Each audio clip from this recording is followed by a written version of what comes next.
Sometimes what seems like a simple backache, well, it turns out to be a full-blown medical mystery. And today we're diving into one of those cases. It's a journey that starts with some really bad pain and ends with a super rare disease and a pretty intense surgery that changes everything. All right, so this MRI scan right here, this is where our story really begins. We're looking at the spine of a 76-year-old guy who came in with just excruciating back pain. And you see that? That mysterious mass right there pressing up against his spinal cord? That's the heart of the puzzle. The big question for the doctors wasn't just, what is that thing? It was, why is it there? So to really get a handle on this, we've got to rewind a bit and look at what this patient was going through. I mean, this wasn't some new injury or a sudden thing. Nope. This was a long, painful journey, and none of the simple answers were working. I mean, can you imagine living with pain that's an 8 out of 10 every single day for a year and a half? That was the reality for this 76-year-old man. The pain just shot from his lower back all the way down his thigh. And to make things even worse, the usual pain meds, they did absolutely nothing. It was pretty clear this was no ordinary backache.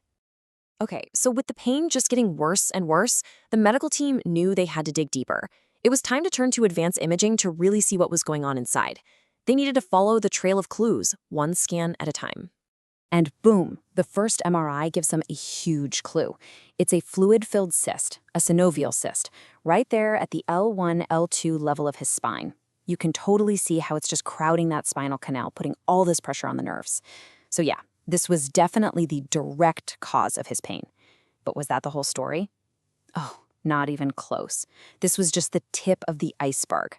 And then we get to this CT scan, and this is where the story gets really interesting. While they were looking at his spine, the doctors noticed something odd about his pelvic bone. See how it looks all thickened and kind of disorganized? This was a total game changer.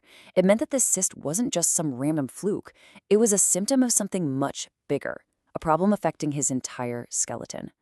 So with all the pieces finally on the table, the patient's crazy long-term pain, the cyst on the MRI, and now this weird bone texture on the CT scan, the team finally had their answer.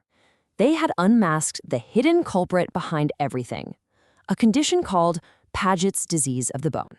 So what in the world is Paget's disease? Well, to put it simply, it's a condition where your body's normal bone rebuilding process just goes haywire. See, healthy bone is always breaking down and rebuilding in this nice balanced cycle. But with Paget's, that whole process gets chaotic. It goes into overdrive, creating bones that are actually bigger, but also way weaker and all misshapen. And, it's surprisingly common. It can affect up to 3% of people over 55, especially if they have European ancestry. The disease pretty much rolls out in 3 stages. First, you've got the lytic stage, where these bone-dissolving cells just go nuts. Then, that's followed by this frantic mixed stage, where the body is desperately trying to rebuild bone, but it's doing it way too fast and in a totally disorganized way. And finally, you get the sclerotic stage, where all that chaotic new bone hardens up. The result? Bone that looks thick and dense, but is actually super fragile and prone to all sorts of problems. All right, so now we know what the disease is, but that leaves a huge question. How does our patient's spinal cyst fit into all of this? I mean, sure, there are meds to slow the disease down, but you gotta understand the specific complications. To figure this out, researchers went on a deep dive into the medical literature, doing a big systematic review to see which problems are common and which ones are, truly one of a kind. So this review, which looked at 87 different patients, it showed a pretty clear pattern of common spinal problems. Exactly what you'd expect from bones that are enlarged and weak. Things like a narrowing of the spinal canal, fractures, and nerve compression. But the most fascinating part was what wasn't on this list. Our patient's very specific problem, a synovial cyst. Which brings us to this number, 2. Yeah, that's it.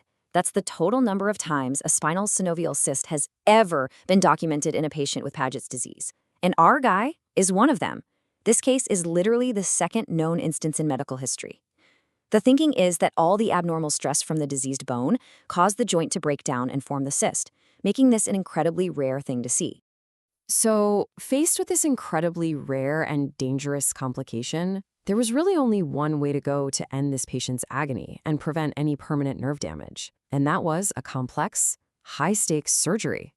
And here, we're getting a look inside the OR. On the left, you can see the surgical team carefully removing that cyst. And get this, it was thick-walled and hemorrhagic, which means it was filled with blood. It was pressing so hard on the dura, that's the protective layer around the spinal cord, that it had actually started to wear it away. Then, on the right, you see the result after they meticulously removed it. The compressed nerves finally have room to breathe. Okay, so the cyst is gone, but there's one last step, making sure the spine is stable. These post-op x-rays show the surgical hardware, we're talking screws and rods, that are now fusing the L1 and L2 vertebrae together. This hardware provides that crucial support that the diseased bone just couldn't give anymore. And this is the best part of the story. The source material says it all. 2 months after that incredibly complex surgery, the patient came in for a follow-up. He reported feeling well, with no pain. Think about that. After a year and a half of suffering, the mystery was solved, this super rare complication was treated, and the patient got his quality of life back. This whole case is just a remarkable reminder, isn't it? That a seemingly common problem, something like back pain, can sometimes be the first clue to a much, much deeper diagnosis. And it really leaves you wondering, right? How many other complex conditions are out there, just hiding in plain sight, disguised as everyday symptoms?